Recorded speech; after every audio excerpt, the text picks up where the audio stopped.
ஆண்டவராகிய இயேசு கிறிஸ்துவின் நாமம் மகிமைப்படுவதாக.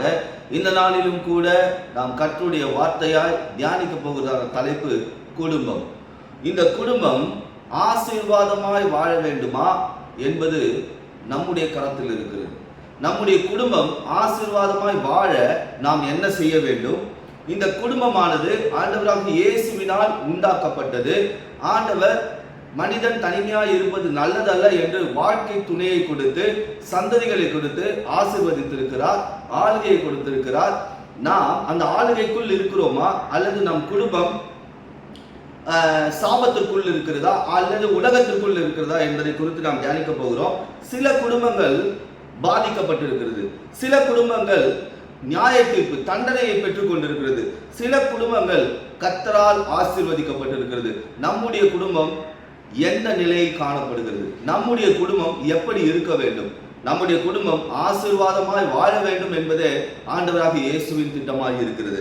நாம் இதற்காக ஒரு வேத பகுதியை எடுத்துக்கொள்வோம். ஒரு சில குடும்பங்களை நான் உங்கள் மத்தியில சொல்ல இருக்கிறேன். இந்த குடும்பத்திலிருந்து நாம் ஒரு சில காரியங்களை கற்றுக்கொள்ளும் பொழுது நம்முடைய வாழ்க்கை ஆசீர்வாதமாக இருக்கும். 1 சாமுவேலின் புத்தகம் 3ஆம் அதிகாரம் 11-12 வசனங்கள்ல கர்த்தர் சாமுவேலை நோக்கி, தன் ஊழியக்காரரை நோக்கி பேசுகிறார்.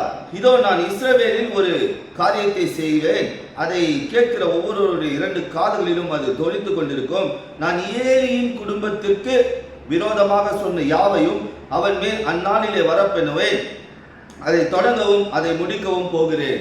ஆண்டவர் சொல்றார் பாருங்க, ஒரு குடும்பத்துக்கு விரோதமாய் நான் சொல்லக்கூடிய காரியங்கள் எல்லாம் நடக்க போகிறது, அது எல்லா காதுகளும் கேட்கும் என்று ஒரு உறுதி கொடுக்கிறார்.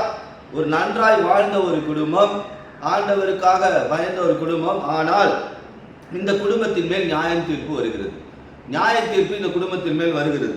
காரணம், இவர்களுடைய குடும்பம் பாதிக்கப்பட காரணம் என்ன என்றால், அதே 1 சாமுவேலின் புத்தகம் 3ஆம் அதிகாரம் 13-14 வசனங்கள்ல அந்த பிள்ளைகள், அந்த ஏலியின் குமாரர்கள் என்ன பண்ணாங்க? சாபத்தை தங்கள் மேல் வர வைத்துக் கொண்டார்கள். அப்ப இந்த குடும்பம் பாதிக்கப்பட முதல் காரணம் சாபம். 2வது பாருங்க, தகப்பன் பிள்ளையை அடக்காமல் வளர்த்தது. பிள்ளைகளை எப்படி பண்ணிட்டாங்க? குடும்பத்துல அடக்காம வளர்த்துட்டாங்க.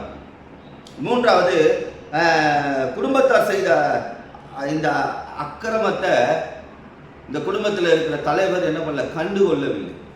அப்ப ஒரு குடும்பம் பாதிக்கப்படுதுன்னா அது பிள்ளைகள் மூலமாகவும், பிள்ளைகள் தவறு செய்யும் பொழுது அதை கண்டிக்காது நாம் இருக்கும் பொழுதும் அந்த குடும்பம் பாதிப்புக்குள்ளாகிறது, நியாய தீர்ப்புக்குள்ளாகிறது. அப்ப பிள்ளைகளின் தவறு ஒரு பக்கம், பிள்ளைகளை அடக்காமல் கீழ்ப்படியாத பிள்ளைகளாய் வளர்த்தது ஒரு பக்கம். அப்ப குடும்பம் எப்படி இருக்கணும்? குடும்ப தலைவர்கள், தலைவிகள் பிள்ளைகளை கிறிஸ்துவுக்குள் அடக்கி ஆலோசனை கொடுத்து கீழ்ப்படுகிற பிள்ளைகளாய் வளர்க்க வேண்டும். இல்லை என்றால் குடும்பம் நியாய தீர்ப்புக்கு நேரா போயிடும். பாருங்க, இந்த பிள்ளைகளுடைய தகப்பனும் நியாய தீர்ப்புக்கு நேரா போயிட்டார். பிள்ளைகள் செய்த தவறால பிள்ளைகளும் என்ன பண்ணிட்டாங்க? நியாய தீர்ப்புக்கு நேரா போயிட்டாங்க. அப்ப குடும்பம் பாதிக்கப்படக்கூடாது, ஆசீர்வாதமாய் வாழ வேண்டும் என்றால் இந்த பாவத்தையும் சாபத்தையும் விட்டுவிட வேண்டும். அதே போல குடும்பம் கிறிஸ்துவுக்கு அடங்கி வாழ்கிற குடும்பமாக இருக்க வேண்டும். முதல் காரியத்தை நான் சொல்லியிருக்கிறேன், ஒரு குடும்பத்தை குறித்து. 2வது, தீத்து 1 அதிகாரம் 11வது வசனத்துல அவர்களுடைய வாயை அடக்க வேண்டும், அவர்கள் இழிவான ஆதாயத்துக்காக தகாதவைகளை உபதேசித்து முழு குடும்பங்களையும் கவிழ்த்து போடுகிறார்கள். வாயை அடக்காத குடும்பம். ஒரு குடும்பம் ஆசீர்வதிக்கப்பட வேண்டும் என்றால் வாயை அடக்க வேண்டும். அப்ப இந்த குடும்பத்தால் விழுந்து போக காரணம் ஒரு வார்த்தைகள், பேசக்கூடிய வார்த்தைகள், குடும்பத்தில் இருக்கிறவர்கள் பேசக்கூடிய வார்த்தைகள் ஒரு குடும்பத்தையே கவிழ்த்து விடும். பாருங்க, குதிரைக்கு எப்படி கண்களுக்கு அந்த மறைவான காரியத்தை அமைத்திருக்கிறார்களோ, குதிரை நேராக ஓட வேண்டும் என்பது போல, அது போல நம்முடைய வாய் கர்த்தருடைய வார்த்தையினால் நிறைந்திருக்கும் பொழுது நம் வாயிலிருந்து பொல்லாத இழிவான வார்த்தைகள் வராது. நம்முடைய குடும்பம் கவிழ்த்து போட யாராலையும் முடியாது. நம்ம வாயில கர்த்தருடைய வார்த்தையினால ஒரு பூட்டு இருக்கணும். வாய் வார்த்தையினால காவல் பண்ணப்பட்டு இருக்கணும். அதுதான் யாக்கோபு 1 அதிகாரம் 19வது வசனத்துல பேசுகிறதற்கு பொறுமையாகவும் என்று சொல்லப்பட்டிருக்கிறது. சிலருடைய நாவு தீட்டப்பட்ட சவரகத்தி போல இருக்கு. ஒரு வார்த்தையினால ஒரு மனிதனை என்ன பண்ணிடுவாங்க? சாகடிச்சிடுறாங்க. ஒரு வார்த்தையினால ஒரு மனிதனை எழுப்ப பண்ண முடியும். அது ஆண்டவராக இயேசுவானவர் நமக்கு செய்து காமிச்சிருக்கிறார். எப்படி செய்யணும்? ஆண்டவருடைய வார்த்தையை சொல்லி விழுந்து போயிருக்கிறவனை தூக்கி எழுப்புகிறவர்களா இருக்கணும். நாம வார்த்தையினால ஒருவரை தள்ளுகிறவர்களா இருக்கக்கூடாது. அப்ப இந்த குடும்பம் கவிழ்க்கப்படாது இருக்கணும் அப்படின்னா வாயை அடக்குகிற குடும்பமாய் நம்முடைய குடும்பம் இருக்க வேண்டும். முதலாவது, பாவம் செய்யாத குடும்பமாய், தவறு செய்யும் பொழுது திருத்தி நடத்துகிற குடும்பமாய் இருக்கணும். இரண்டாவது, வாயை அடக்கிற குடும்பமா இருக்கணும். மூன்றாவது, 2 ராஜாக்கள் 9ஆம் அதிகாரம் 7ஆம் வசனத்தில், நான் என் ஊழியக்காரனாகிய தீர்க்கதரிசிகளின் ரத்தப்பழியும் கர்த்தருடைய சகல ஊழியக்காரர் ரத்தப்பழியும் யெசபேலின் கையில் வாங்கும்படிக்கு நீ உன் ஆண்டவராகிய ஆகாபின் குடும்பத்தை அழிக்க கடவாய். இங்க மூன்றாவது ஒரு குடும்பம் அழிந்துருச்சு. முதலாவது பார்த்தோம் ஏலியின் குடும்பம் அழிந்தது. அடுத்தது பார்த்தோம் வாயை அடக்காத குடும்பம் கவிழ்த்து போடப்பட்டது. மூன்றாவது ஒரு குடும்பம் அழிந்து போனது. இதற்கு காரணம் இந்த யெசபேலின் குடும்பம், யெசபேல் ஆகானின் குடும்பம் அழிக்கப்படுவதற்கான காரணம் ஊழியக்காரர்களுடைய இரத்தப்பழி. ஊழியக்காரர்களை இரத்தப்பழி, ஊழியக்காரர்களை அவதூறாய் பேசி ஊழியக்காரர்களுடைய வாழ்க்கையை கொச்சப்படுத்தி அந்த ஊழியத்தை கொடுத்த ஆண்டவரை அதை அவமதிப்பதற்கான சமமாக இருக்கிறது. அப்ப இந்த இடத்த கூட சொன்னார், யெசபேலின் ரத்தத்தை நாய் நக்கும் சொல்லி செய்த பாவம். அந்த போல ஊழியக்காரர்களுடைய வாழ்க்கையில தேவையில்லாத காரியங்களை கொண்டு போய் அதை என்ன பண்ணான்? அவங்களை கொலை செய்ய வகை தேடினான், அவர்களை அழித்து போட வகை தேடினான். அப்ப குடும்பம் இங்க அழித்து போடப்பட காரணம் என்ன? ஊழியக்காரரை குறை சொல்லுவது. ஊழியக்காரர்கள் தேவனால் உண்டாக்கப்பட்டார்கள். ஊழியக்காரர்கள் தவறு செய்யும் பட்சத்தில் ஆண்டவர் நியாயம் தீர்ப்பார். இங்க பாருங்க, மூன்றாவது ஒரு குடும்பம் அழிக்கப்பட்ட காரணம் ஊழியக்காரர்களுடைய வாழ்க்கையில் தேவையில்லாத காரியங்களை கொண்டு வந்ததுதான். பாருங்க, 3 காரியத்தை சொல்லியிருக்க. 4வது காரியம், எஸ்தர் 4ஆம் அதிகாரம் 14ஆம் வசனத்துல, நீ இந்த காலத்தில் மௌனமாக இருந்தால் யூதருக்கு சகாயமும் ரட்சிப்பும் வேறொரு இடத்திலிருந்து எழும்பும், அப்பொழுது நீயும் உன் தகப்பன் குடும்பத்தாரும் அழிவீர்கள். இந்த இடத்துல ஒரு குடும்பம் அழிந்து போகுது. காரணம், ஜெபிக்க வேண்டிய நேரத்தில் மௌனமா இருக்கக்கூடாது. ஜெபிக்க வேண்டிய நேரத்துல கரெக்டா ஜெபிக்கணும். ஆசீர்வாதமாய் வாழ்கிற குடும்பம் என்ன பண்ணும்? ஜபத்துல இருக்கும். குடும்பத்துக்குள்ள ஜப ஜீவியம் இருக்கணும். ஜப ஜீவியம் இல்லைன்னா அந்த குடும்பம் அழிந்து விடும். பாருங்க, தாய் தகப்பன் பிள்ளைகளுக்காக ஜெபிக்க வேண்டும், பிள்ளைகள் தாய் தகப்பனுக்காக ஜெபிக்க வேண்டும், குடும்பமாய் சேர்ந்து சபைக்காக ஜெபிக்க வேண்டும், ரட்சிக்கப்படுவதற்காக ஜனங்களுக்காக ஜெபிக்க வேண்டும், நல்ல வார்த்தைகள் வர வேண்டும் என்று ஜெபிக்க வேண்டும். அப்ப ஜபிக்காத குடும்பம் என்ன ஆகும்? அழிக்கப்படும்.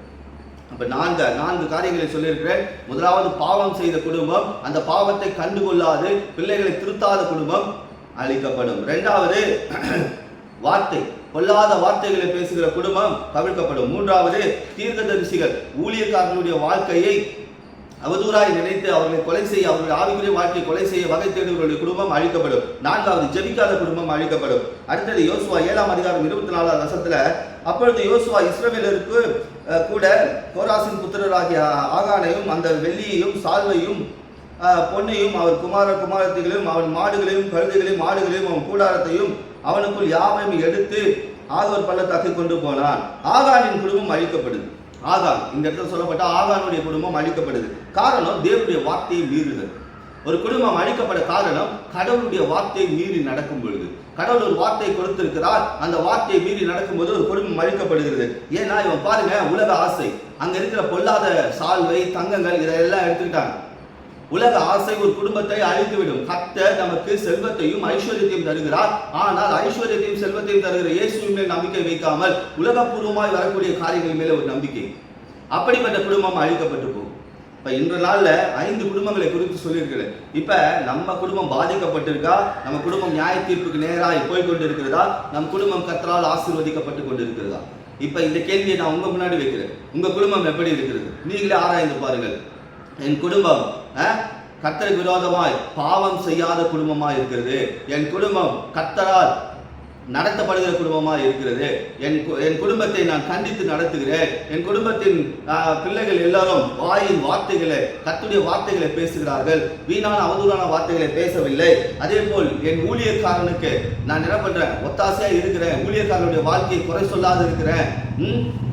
அதே போல ஜபிக்க வேண்டிய நேரத்தில் சரியா ஜபிக்கிற குடும்பமா இருக்கிற, அதே போல உலகத்தின் பொருட்கள் மேல் ஆசை இல்லை, இயேசு கொடுக்கிற பொருட்கள், அந்த இயேசுவை நாம் ஆசைப்படும் பொழுது அவர் பொருட்களினால் செல்வத்தினால் நிரப்புகிறார். இந்த குடும்பங்கள் என்ன பண்ணோம், நான் சொன்ன குடும்பங்கள் கவிழ்க்கப்பட்ட போது இதுல இருந்து நாம் வேறு பிரிக்கப்பட்டு இயேசுவின் குடும்பமாய் நாம் வாழும்போது நம் குடும்பம் நிச்சயமாய் ஆசீர்வாதமாக இருக்கும்.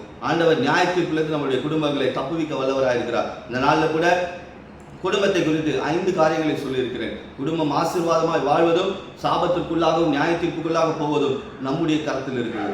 ஆகவே ஆண்டவராக இயேசுவின் வார்த்தைக்குள்ள குடும்பத்தை நடத்துங்கள், ஜெபியுங்கள், இயேசுவை மகிமைப்படுத்துங்கள், அவருடைய வார்த்தையை தியானிங்கள், அவருடைய வார்த்தையை மற்றவர்கள் கொண்டு போங்கள். நிச்சயமாகவே ஆண்டவராக இயேசுவானவர் உங்களையும் உங்கள் குடும்பத்தையும் உயர்த்தி ஆசீர்வதிப்பார். ஆமென்.